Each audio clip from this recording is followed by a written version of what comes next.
Assalamualaikum warahmatullahi wabarakatuh. Waalaikumsalam. Alhamdulillahilladzi arsala rasulahu rahmatan lil alamin. Asyhadu an la ilaha illallahul malikul haqqul mubin. Wa asyhadu anna sayyidana Muhammadan abduhu wa rasuluhus shadiqul wa'dul amin.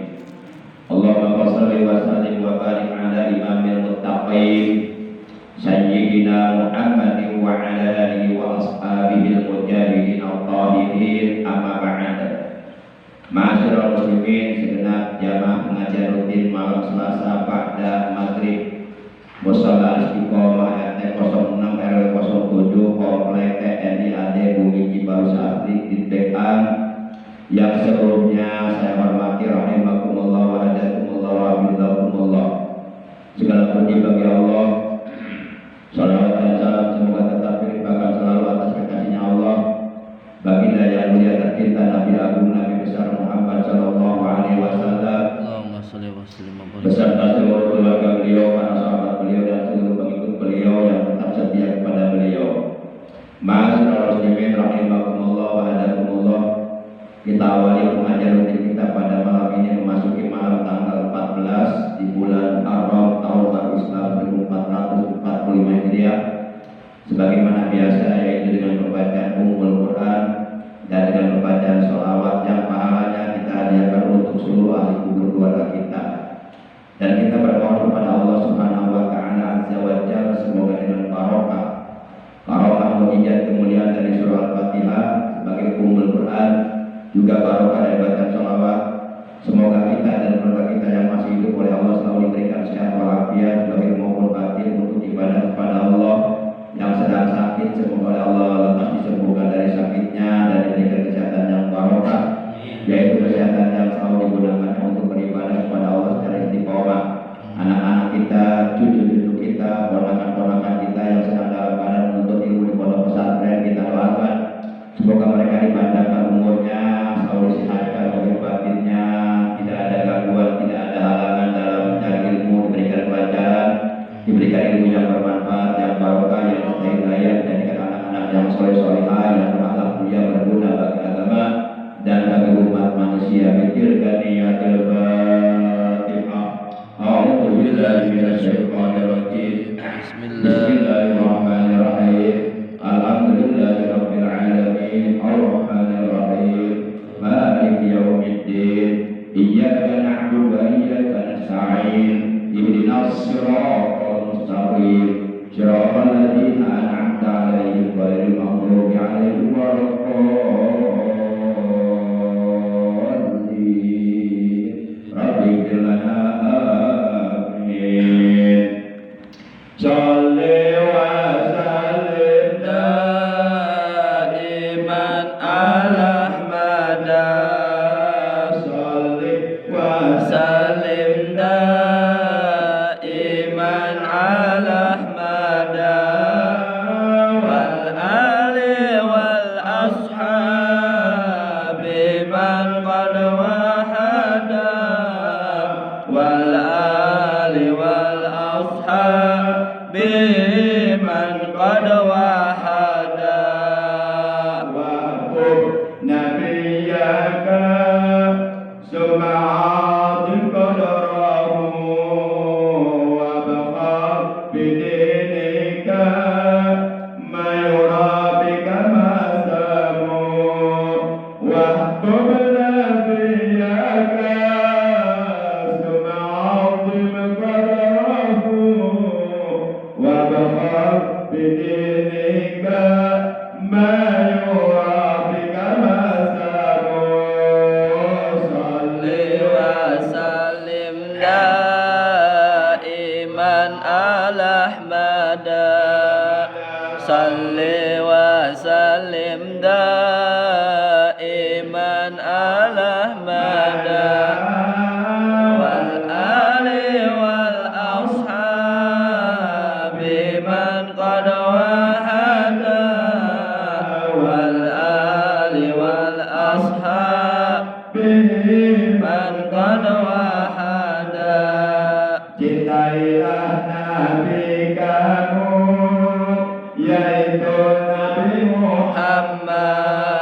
Agungkanlah pangkat nabinya, yaitu Nabi Muhammad.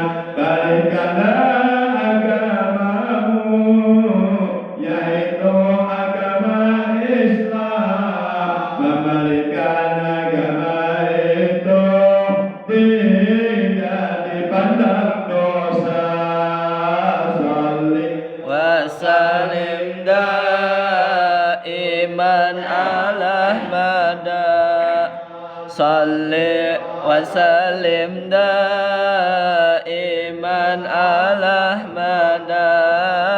Wal ali wal ashabi man qad wahada. wal ali wal ashabi man qad wahada. Allahumma sholli wa sallim wa barik alaihi wa alihi wasallam. Ma'asyiral muslimin rahimakumullah wa rahimakumullah. Sebelumnya saya mohon izin untuk taklim malam ini. Sepertinya saya tidak seperti biasa sampai isya, namun kira-kira kurang lebih sekitar 10 menit menjelang isya saya tutup langsung pamitan. Insya Allah saya sholat isya di Alamin, dan setelah sholat isya saya ada tugas mimpin takbir di kediaman bendahara Masjid Alamin, yaitu Bapak Mantri Haji Nanang Selamat di bawah SSMM. Tahlil malam 4 istri beliau yang bernama Raden Hajah Hasanah binti Haji Hasan Basri. Ma'asyiral muslimin rahimakumullah wa adakumullah wa hafizakumullah. Kalau kita buka keterangan yang terdapat di dalam kitab Syu'abul Iman yang mengandung arti cabang-cabang iman, bahwa pada bait yang ke-9 diterangkan 3 macam cabang perbuatan iman, yaitu yang ke-16, yang ke-15, dan yang ke-14. Adapun cabang perbuatan iman yang ke-16 yang apabila kita bisa melakukannya, bisa mengamalkannya, tentu keimanan kita akan semakin bertambah sempurna, keimanan kita akan semakin bertambah kuat, kokoh. Adapun cabang perbuatan iman yang ke-16 dalam keterangan tersebut yaitu wa khal bi dinika ma yurabika maksa. Kita diperintahkan untuk memelitkan agama kita, yaitu agama Islam. Karena memelitkan agama ini oleh agama tidak dianggap dosa, tidak dipandang dosa. Yang dipandang dosa, yang dianggap dosa, yang dinilai dosa oleh agama bukan memelitkan agama, melainkan memelitkan harta di jalan Allah, tidak dibelanjakan di jalan Allah, tidak diinfakkan di jalan Allah, tidak dikeluarkan di jalan Allah. Apabila kita memelitkan harta kita, maka kita berdosa. Karena sebenarnya kalau kita mau bermuhasabah, mau bertafakur, sebenarnya apapun yang ada pada kita sekarang, baik itu harta benda, istri, anak-anak, termasuk seluruh anggota badan yang ada pada diri kita, itu sebenarnya merupakan amanah dari Allah, merupakan titipan dari Allah. Harus kita gunakan sesuai dengan kehendak Allah, sesuai dengan ridho Allah, sesuai dengan yang menitipkannya kepada kita, yaitu Allah Subhanahu wa Ta'ala. Apabila kita menggunakan titipan-titipan dari Allah, baik berupa harta, istri, anak, keluarga, anggota badan, tidak sesuai dengan ridho Allah, tentu pertanggungjawabannya di akhirat di hadapan Allah akan sangat amat berat dan mengakibatkan kita mendapatkan azab dari Allah Subhanahu wa Ta'ala. Dan memang menyia menyia-nyiakan amanat itu, baik amanat dari Allah kepada kita dan ataupun amanat dari orang lain kepada kita, itu adalah termasuk dosa besar. Salah satu di antara 10 macam dosa besar adalah khianat. Khianat itu berarti tidak menjalankan amanat sesuai dengan yang memberikan amanat. Dan khianat ini adalah merupakan ciri-ciri orang munafik, di mana kita tahu bahwa salah satu di antara cirinya orang munafik adalah wa'ijatu minakhona. Apabila diamanati, apabila dipercaya, dia khianat. Nah, kita jangan sampai mengkhianati titipan dari Allah, amanah dari Allah. Istri titipan dari Allah, anak titipan dari Allah, harta titipan dari Allah, di mana seluruhnya itu asalnya tidak kita miliki. Ketika kita lahir dalam dunia, semuanya itu nggak ada. Istri belum ada, anak belum ada, harta belum ada. Kita lahir dalam dunia telanjang sebagai seorang bayi merah. Nah, kalau sekarang kita punya istri, punya anak, punya harta dan sebagainya, itu sebenarnya titipan dari Allah. Pasti oleh Allah akan diminta pertanggungjawabannya di akhirat nanti. Para jamaah yang dimuliakan oleh Allah Subhanahu wa taala. Jadi kita tidak boleh mengkhianati amanah dari Allah. Jangankan amanah dari Allah, amanah dari manusia aja yang diberikan kepada kita, kita tidak boleh mengkhianatinya. Kepercayaan yang diberikan oleh orang lain kepada kita harus kita laksanakan dengan sebaik-baiknya. Tidak boleh mengkhianatinya, tidak boleh mengecewakannya. Bahkan dalam hadis Rasulullah SAW beliau pernah bersabda, la imana, 5, la amanatalah. Tidak beriman atau tidak ada iman bagi orang yang tidak amanah. Jadi kalau orang sifat amanahnya hilang, itu menunjukkan imannya sudah rusak. Yuk kita jaga keimanan kita, salah satu di antaranya dengan menjaga amanah dari Allah.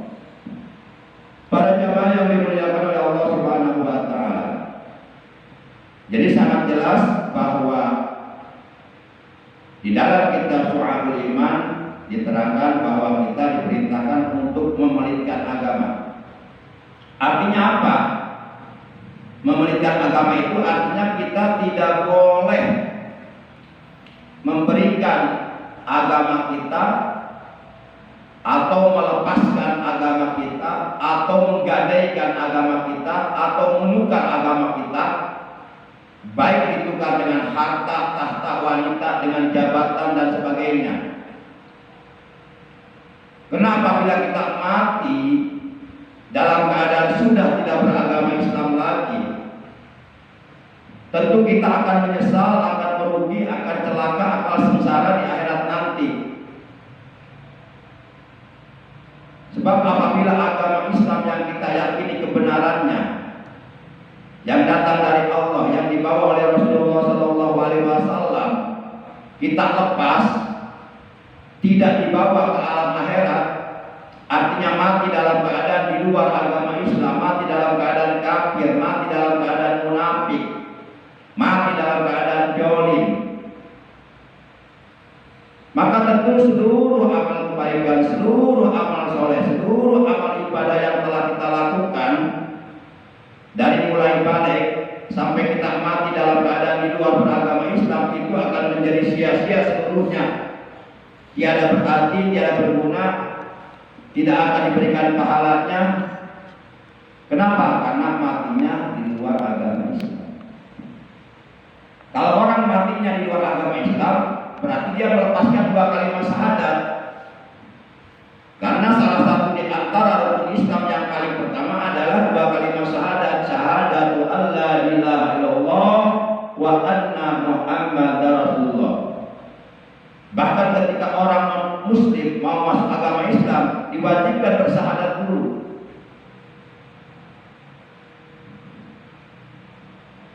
Salah satu di antara caranya untuk menjaga keislaman kita, memelihara keislaman kita, artinya jangan sampai keislaman yang kita ini rusak, jangan sampai lenyap, jangan sampai sirna, jangan sampai tidak terbawa mati. Salah satu di antaranya Allah Subhanahu wa taala telah menjelaskan di dalam Al-Qur'an surah yang ketiga Ali Imran juz yang keempat ayat 102. Kata Allah dalam ayat tersebut, ya ayyuhalladzina amanu taqullaha haqqa tuqatih wa la tamutunna illa wa antum muslimun. Wahai orang-orang yang beriman, bertakwalah kalian kepada Allah dengan takwa yang sebenar-benarnya takwa kepadanya. Wala tamutunna, dan janganlah sekali-kali kalian mati illa kecuali wa antum muslimun, bermula kalian itu beragama Islam. Saking pentingnya kita mempertahankan keimanan kita, saking pentingnya kita mempertahankan keislaman kita, merawat keimanan kita, merawat keislaman kita, menjaga keimanan dan keislaman kita. Jangan sampai rusak, jangan sampai tidak terbawa mati. Sampai-sampai pada ayat ini Allah wanti-wanti jauh sebelum kita lahir di alam dunia, jauh sebelum kita mengucapkan 2 kalimat syahadat di alam dunia, jauh sebelum kita melakukan sholat untuk pertama kalinya, jauh sebelum kita mengaku sebagai orang Islam, Allah sudah wanti-wanti wala tamutunna illa wa antum muslimun. Janganlah sekali-kali kamu mati kecuali bermula kamu itu beragama Islam. Karena di akhirat nanti Allah hanya akan menerima agama Islam sebagaimana Allah menjelaskan dalam firman-Nya surat 3 Ali Imran juz 4 ayat 85, wa may yabtaghi ghairal Islam dinan fala yuqbala minhu wa huwa fil akhirati minal khasirin. Kata Allah, dan barang siapa yang mencari agama selain agama Islam, kata Allah, fala yuqbala. Ini pakai lan. Menurut ilmu nahwu, menurut keterangan di dalam kitab Matnul Ajurnya, ini lannya lan bimakna nafyul istiqbal, mentiadakan untuk selamanya. Lan di sini masuknya kepada fi'il mudhari, yaitu yuqbala. Fi'il mudhari mabni majhul, didomahkan huruf pertamanya yu dan difathahkan huruf sebelum akhir yaitu ba. Yuqbala asalnya yaqbalu. Tapi kalau dimajhulkan maka wajib tu ma'awal wa putiha ma qabla fil fi'il mudhari. Huruf pertama wajib didomahkan, huruf sebelum akhir wajib difathahkan dalam fi'il mudhari. Jadi fala yuqbala. Maka sekali-kali untuk selamanya tidak akan diterima, kata Allah. Sampai kapanpun tidak akan diterima. Minhu, dari orang tersebut yang mencari, yang menganut agama selain agama Islam. Wahwa, dan dia fil akhirati, nanti di alam akhirat, minal khasirin, akan termasuk dari golongan orang-orang yang merugi, orang-orang yang celaka, orang-orang yang akan sengsara, menderita karena mereka oleh Allah ditempatkan di neraka. Jadi kita penting menjaga keimanan kita, keislaman kita. Salah satu di antaranya yang paling efektif untuk menjaga keimanan kita, keislaman kita adalah kata Allah dengan cara bertakwa kepada Allah Subhanahu wa taala. Makanya sebelum di ujung ayat Allah melarang kita mati kecuali dalam keadaan Islam, di awal ayat Allah sudah memerintahkan kepada kita, ittaqullaha haqqa tuqatih. Bertakwalah kalian kepada Allah dengan takwa yang sebenar-benarnya takwa kepadanya. Adapun pengertian takwa, para ulama redaksi kalimatnya berbeda-beda, namun isinya sama. Di antaranya ulama berpendapat bahwa pengertian takwa itu adalah wiqayatun nafsi min iqabillah, bimtisali awamirillah wa jatinabi nawahihi, memelihara diri, menjaga diri dari azab Allah, dari api neraka, dari siksa neraka, dengan cara melaksanakan segala perintah-perintah Allah dan menjauhi segala larangan-larangan Allah. Dengan menjalankan perintah-perintah Allah yang ada dalam Al-Quran dan dengan menjauhi larangan-larangan Allah yang ada dalam Al-Quran, itu artinya kita memelihara diri kita, menjaga diri kita dari azab Allah, dari siksa Allah, dari siksa api neraka. Para jamaah yang dimuliakan oleh Allah Subhanahu wa Ta'ala, artinya supaya cabang perbuatan, supaya keimanan kita menjadi sempurna, berarti kita harus mampu, harus berusaha semaksimal mungkin, seoptimal mungkin untuk mengimplementasikan keimanan yang ada di dalam hati kita dengan amal perbuatan yang soleh, dengan perbuatan-perbuatan yang diperintahkan oleh Allah, dengan perbuatan-perbuatan yang diridhoi oleh Allah Subhanahu wa Ta'ala. Itu yang pertama yang saya sampaikan pada malam ini. Namun itu di dalam kitab Syu'abul Iman adalah nomor urut yang ke-16, bahwa cabang perbuatan iman yang dapat menyempurnakan keimanan kita yang ke-16 adalah memelihara agama kita, menjaga agama kita, memelihara agama kita, dan mengamalkan ajaran agama kita di dalam kehidupan sehari-hari. Artinya bertakwa kepada Allah itu bisa menyempurnakan keimanan kita. Karena kata Nabi, al-iman quryan wal-libasul taqwa. Iman itu telanjang dan pakaian iman adalah takwa. Jadi kalau umpama orang hanya beriman saja tapi tidak bertakwa, tapi tidak menjalankan perintah-perintah Allah, tidak menjauhi larangan-larangan Allah, ngakunya ya beriman tapi perintah Allah enggak dilaksanakan, ngakunya ya beriman tapi berbuat maksiat selalu dilakukan padahal itu dilarang oleh Allah, maka orang seperti ini diibaratkan orang yang telanjang, kemana-mana telanjang. Nah, sempurnakan keimanan kita dengan bertakwa kepada Allah Subhanahu wa Ta'ala. Para jamaah yang dimuliakan oleh Allah Subhanahu wa Ta'ala,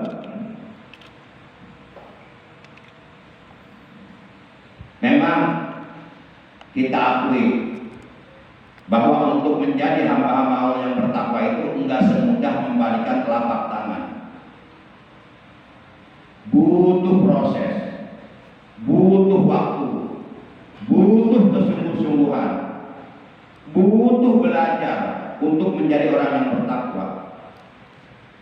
Dan kalau umpama kita menurut ilmunya Allah sudah dikatakan sebagai orang yang bertakwa, namun bagi kita harus merasa belum menjadi orang bertakwa. Walaupun umpama kita nggak tahu, kata Allah kita udah bertakwa, tapi kita sebagai manusia yang doib, yang lemah, yang banyak kekurangan, yang banyak dosa, harus merasa bahwa saya belum bertakwa. Sehingga apabila perasaan ini timbul, maka terus dia akan melakukan usaha untuk menjadi orang yang bertakwa. Minimal paling tidak kan kita berdoa kepada Allah. Karena yang mampu menjadikan seseorang itu orang yang bertakwa, hakikatnya adalah Allah. Kita hanya berusaha, hanya belajar untuk menjadi orang bertakwa. Namun kalau Allah tidak menghendaki kita menjadi orang bertakwa, tentu tidak akan terbukti. Maka beruntunglah orang-orang yang bertakwa.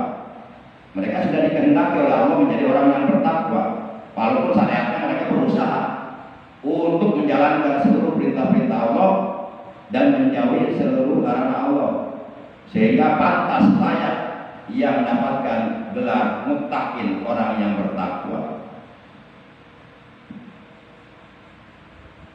Oleh karena yang berhak untuk menjadikan seseorang itu menjadi orang bertakwa, hakikatnya adalah Allah, maka sandaran vertikal kita hanya kepada Allah melalui doa. Allahumma ja'alni minal muttaqin. Allahumma ja'alni minal muttaqin. Kalau dibaca oleh imam, diamini oleh para makmum atau para hadirin di belakangnya, Allahumma ja'alna minal muttaqin. Ya Allah, jadikanlah kami termasuk ke dalam golongan orang-orang yang bertakwa. Kalau saja kita dimasukkan oleh Allah ke dalam golongan orang-orang yang bertakwa, walaupun kita belum bertakwa, tapi ada di golongan orang-orang yang bertakwa, tapi oleh Allah diposisikan di rombongan orang-orang yang bertakwa, yaitu di rombongan para nabi, para rasul, para sahabat, para aulia Allah, para ulama salafus saleh al-mutaqaddimin. Kita berada di rombongan mereka, kita diposisikan oleh Allah berada di rombongan mereka. Padahal kita belum bertakwa, itu sudah merupakan keuntungan buat kita. Ya ibaratnya kita ada di rombongan para ulama, padahal kita bukan ulama, tapi insya Allah ke bawah mulia. Ke bawah mulia. Anjing Kitmir saja di zaman Raja Dikyanus, hanya karena setia mengikuti 7 orang ulama yang dipimpin oleh seorang ulama yang bernama Yamliha. Menurut keterangan di dalam sebuah kitab, anjing itu akan dimasukkan ke dalam surga karena berada di rombongan para ulama. Padahal anjing itu bukan ulama. Anjing itu akan dimasukkan ke dalam surga, padahal dia najis Pukolajo. Namun oleh karena dia setia mengikuti ulama, berdakwah menyampaikan ajaran Islam kepada umat manusia, sampai-sampai dia ketika 7 orang ulama dikepung, dikejar oleh pasukan tentara Raja Dikyanus, dan anjing ikut di belakangnya, dan anjing terkena lemparan batu kakinya. Maka diceritakan di dalam sebuah kitab, ketika anjing itu akan masuk dalam surga, di stop oleh malaikat, khazinatul jannah. Mau kemana engkau wahai anjing? Saya mau ikut ulama yang tadi masuk surga. Kamu tidak bisa, kamu najis Pukolajo. Enggak, pokoknya saya tetap mengikut dia, ikut mereka. Karena selama hidup saya ikut mereka. Masa sekarang mereka masuk surga, saya enggak boleh ikut? Di mana keadilan Allah? Saya menuntut keadilan Allah. Pokoknya saya harus ikut mereka. Karena selama hidup dalam dunia saya setia mengikuti mereka. Akhirnya malaikat lapor kepada Allah. Ya Allah, bagaimana itu anjing? Kata Allah, jangan dilarang, biar dia masuk. Anjing saja setia ikut ulama, oleh Allah dipersilahkan masuk surga. Kita jangan kalah sama anjing. Para jemaah yang dimuliakan oleh Allah Subhanahu wa taala. Berarti anjing itu berada di rombongan para ulama, padahal anjing bukan ulama. Makanya kita berdoa, Allahumma ja'alni minal muttaqin. Ya Allah, jadikanlah aku termasuk ke dalam golongan orang-orang yang bertakwa. Walaupun kita belum menjadi orang bertakwa, tapi seandainya Allah memposisikan kita ada di rombongan orang-orang bertakwa, itu keuntungan buat kita. Itu anugerah yang luar biasa buat kita. Itu karunia Allah yang besar buat kita. Patut kita syukuri. Para jamaah, bisa berapa menit lagi? Ya, bentar lagi. Mari kita tutupkan kita pada malam ini dengan ucapan hamdalah. Alhamdulillahirabbil alamin. Subhanakallahumma wa bihamdika asyhadu an la ilaha illa anta wahdaka la syarika lak, astaghfiruka wa atubu ilaik. Allahumma ighfir lana wa li walidayna warhamhuma kama rabbayana shighra wa li jami'il muslimina wal muslimat wal mu'minina wal mu'minat ila yaumil qiyamah. Rabbana atina ilman nafi'an wal barakah. Allahumma barik lana fi kulli ma ataitana. Allahumma ij'alna minal muttaqin. Allahumma ij'alna minasy syakirin. Allahumma ij'alna minas sabirin. Allahumma ij'alna minal mukhlisin. Rabbana atina